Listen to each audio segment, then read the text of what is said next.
Good morning, and thank you so much for joining us for this edition of Focus on South Texas. For 10 years, Gardopia Gardens has mixed urban agriculture with education, and they're now growing into affordable housing and sustainability, along with expanding knowledge with students. And here to tell us all about it, founder and CEO Stephen Lucke of Gardopia Gardens and head of schools with Young Women's Leadership Academy, Delia Montelongo. Welcome to the show, guys. Thank you so much for joining us. It's always an honor to be here. Well, Stephen, Gardopia Gardens marking 10 years of growth in San Antonio. Congratulations, first of all, for that. And tell us how your mission has grown over this past decade. Yeah, well, just going from an idea and then working with a community center on the Eastside and establishing a half-acre micro farm on a very busy corridor, engaging with the community, and then expanding to working with now close to 60 schools as well as 10 churches and community centers. It's been a decade of growth, and I just can't say how thankful we are for the support. And Delia, tell us about how the Young Women's Leadership Academy has partnered with Gardopia Gardens. Talk to us about this partnership and why is it important to bring garden learning into the schools? So we started with the Gardopia Gardens right as COVID was happening, and we had seen the work that they were doing at Young Men's Leadership Academy, and we wanted them to come into our school to help us, of course, with science. And then we also saw that they could help us with math. And it's about bringing two worlds together, a great partner whose mission aligns with what we do with our students. And it's about bringing great partners from the community into our schools so that we can both grow together. And tell us about the United Way Successful Students Grant. What do you have planned with Gardopia Gardens for that? So that is a huge feather in our hat, because without that grant, we would not be able to continue the programs that we have with Gardopia Gardens. Because of that grant, we will have instructors that will be able to service all of our children. And so before we were not able to do that, and now we're able to continue with that. And not only are we doing the development of the math and the science skills that we need so desperately in our schools, but it's about also giving students opportunities with their families to learn about gardening, to learn about sustainability, to learn about what an impact they can have in the community. And the beauty that I've seen is because of Gardopia Gardens, they've brought partners into our school.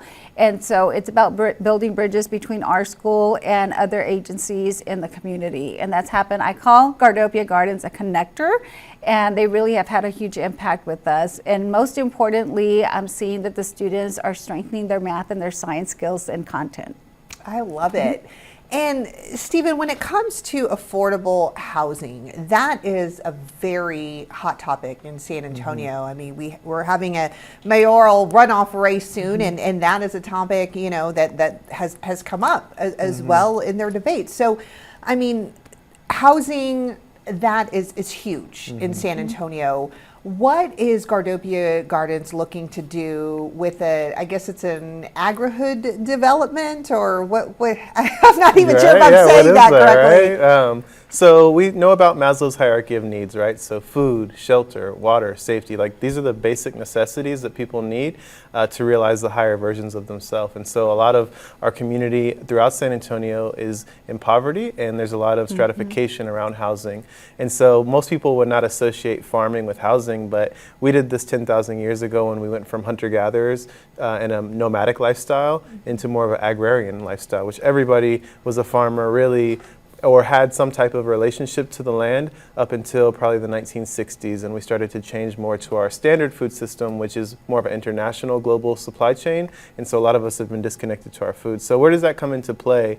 Where the Urban Land Institute, ULI, produced a report in 2018 around agri-hoods.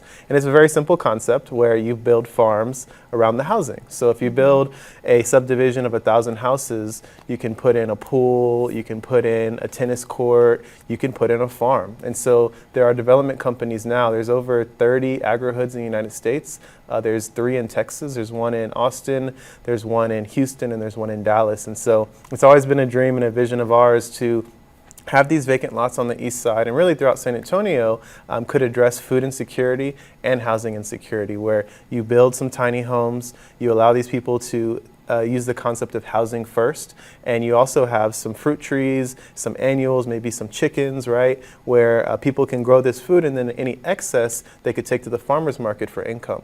And so what we're going to be doing is we received a property on Sherman Street, which is about 5,000 square feet. It's zoned residential, and so we're going to be building a house, and that house is going to have about 6 rooms. 2/3 of those rooms will be dedicated to helping people with second chance employment and workforce development and getting people back on their feet and providing a job. And then 2 of those units are looking more towards short-term rentals like agritourism, where we're able to have an Airbnb style setting. So we're creating income, we're helping people with housing, and we're creating a model for development. Because 100 years ago, a lot of these houses weren't here, and in 100 years in the future, some of these houses won't be here. And so we have to think about how we're developing our city and how we're implementing sustainability, from solar panels to rainwater collection to food supply to transportation. And so that's what this project is about.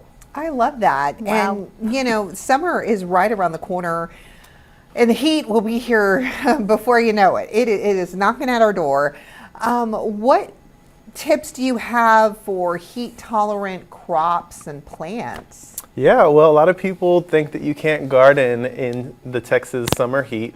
We know in South Texas it gets really hot, but you can. There are crops that do very well, like southern peas, okra, different types of peppers. I have this tree with me, which historically San Antonio has been able to grow citrus. With a changing climate, it's been more difficult. But this is an example of a tree that actually thrives in the heat. So usually you'll plant your trees between October up until maybe March. You can plant now, but you need water. And so water systems for trees like this tree gator right here allow you to put about 25 gallons of water, fill it up, and then it'll slowly seep out, right? And then I also have some fertilizer, so fertilizing your plants, and I have a water nozzle over there because sometimes people just take the hose and put their thumb on it, right? Like that's what I saw my parents do. But that's not the best practice. So these water nozzles, specifically the shower setting, disperses the water molecules. So you're not like putting a direct line into the plant, but you're dispersing it in a pretty even manner. So I recommend people can also grow watermelons, and you think about pumpkins, right? So we think about pumpkins during Halloween, but that's a 90 to 120 day crop. So you're actually planting pumpkins in July. So those are just a few of the different types of plants. And we have a magazine, Cultivate San Antonio, that has a planting guide that can sort of guide people through that.